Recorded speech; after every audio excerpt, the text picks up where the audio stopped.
Welcome to another episode of Saline Speaks. I'm Chase Stanton, the station manager here at SCTN. Today I'm joined by Alan Brilliant, who is a member of the Board of Education here in Saline. We're going to talk a little bit about his involvement with the board, kind of why you decided to run, and the fact that you're seeking re-election. So thank you for coming in. My pleasure. Thanks for having me, Chase. To start with, you came in filling a previously held seat, is that right?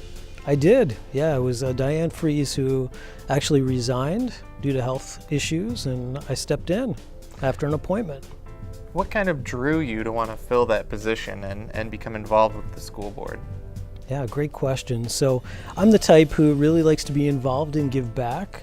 And that really kind of stems all the way back into my childhood and, talking with my grandfather on a bunch of different things. Not only did he instill a passion for the financial markets in me, but also in giving back in that, as we make money, it's just kind of a means to an end. But giving back is really what matters and being a part of the community that you live in. So I thought, I've served on several boards, and I currently do, in the community for different various nonprofits. But the schools were just a natural fit. My wife has always been very involved in the community, in the schools, on the PTA, and in the different classrooms. But this was a level in which I felt comfortable with, and knowing a couple of the other board members and talking to them about their experience, it seemed like it would be a rewarding fit for me as well. This way I get to give back to the local community, especially the schools in which my kids are a part of, and be able to make an impact for the long term for all of our community members. Great. And you said you have kids here in the district, right, at Heritage in the middle school? That's right. My youngest is moving into the 4th grade at Heritage. My older one's approaching 7th grade this year, so 2nd year in the middle school.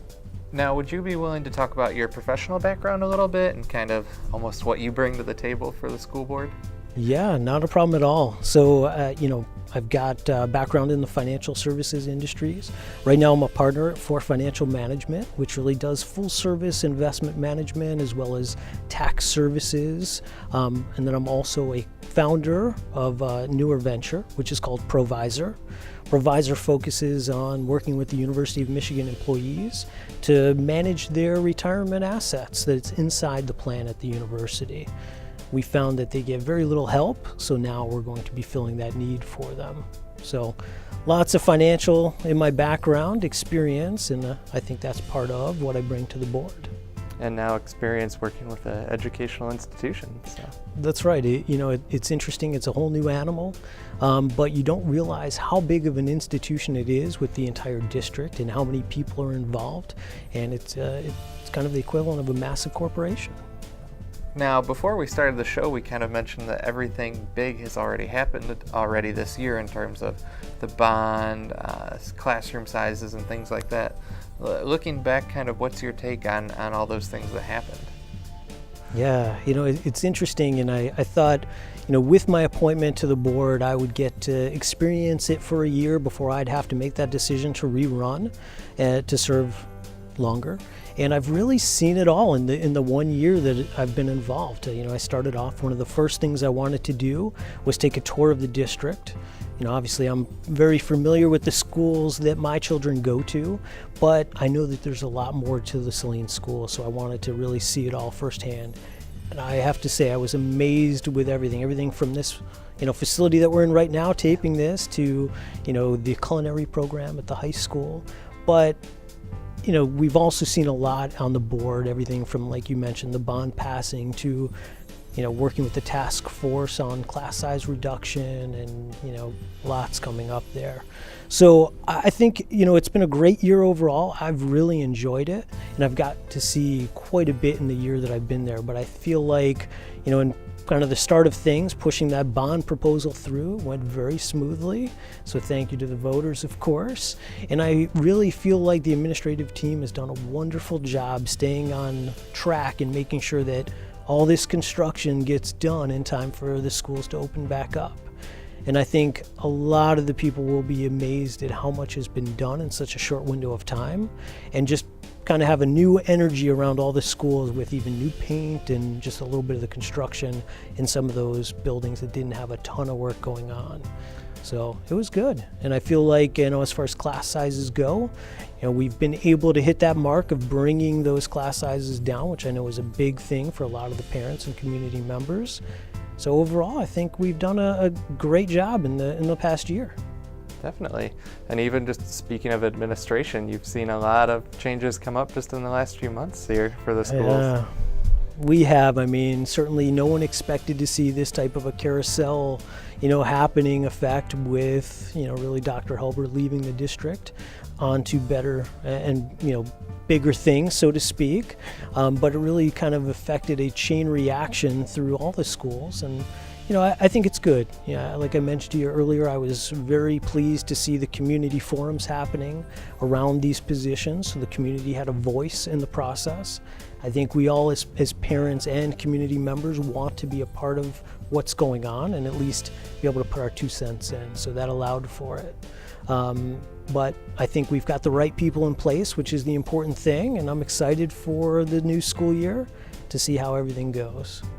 And now you're seeking re-election for a 6-year position, is that correct?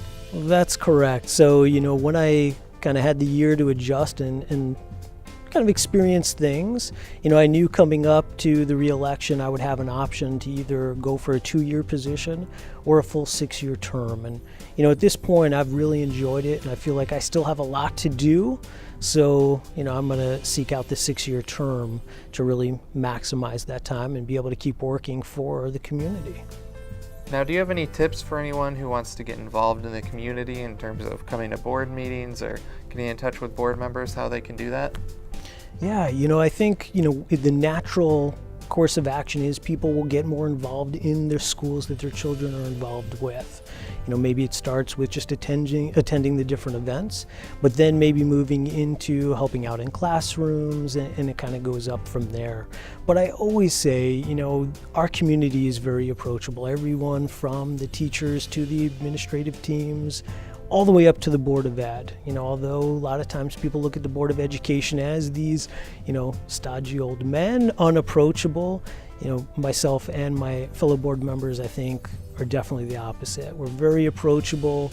You can talk to us at meetings, before or after, speak up during public comment, or even, like a lot of people have done, stop me when I'm in the community just to have a chat. I'm definitely open to hearing whatever concerns are on people's mind or questions that they might have. And I imagine my counterparts are the same way. Definitely. Well, and they're all available to watch online as well, so. Well, that's right. I think it's great to be able to go back and look at them. If you weren't able to make it to a meeting, but you knew there was a topic that you wanted to hear something about, to be able to watch the videos that you post up. I think they're a great resource. Oh, thank you. So, and I definitely want to point out that all the agendas for the board meetings are on the website in advance. So if someone wants to know what we're going to be talking about in any given night, they can look at our full agenda right there on the website for the schools. Great. Well, is there anything we haven't discussed that you'd like to cover or let anyone know about you or the board? Or? No, I think we covered quite a bit. I feel like the board that's in place is doing a great job. Although we've got a lot of things still ahead of us, while I feel like we're on good financial footing at the moment, and I think, certainly as people might be questioning what's going to happen with the special ed millage that was recently passed and how that changes things. I think there's certainly money in the district that hasn't been there in previous years, but the most important thing too is we have the ability now to set a financial stability for our district moving forward.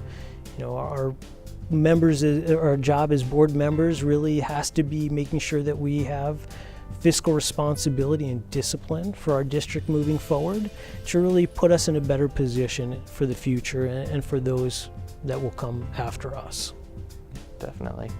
Well, thank you again for coming in. I really appreciate it. And for anyone who wants to, after the video, I'll put up your email address to reach out. Absolutely. And for any other information, we'll put up websites for that as well. So thank you for watching. Yeah, thank you, Chase.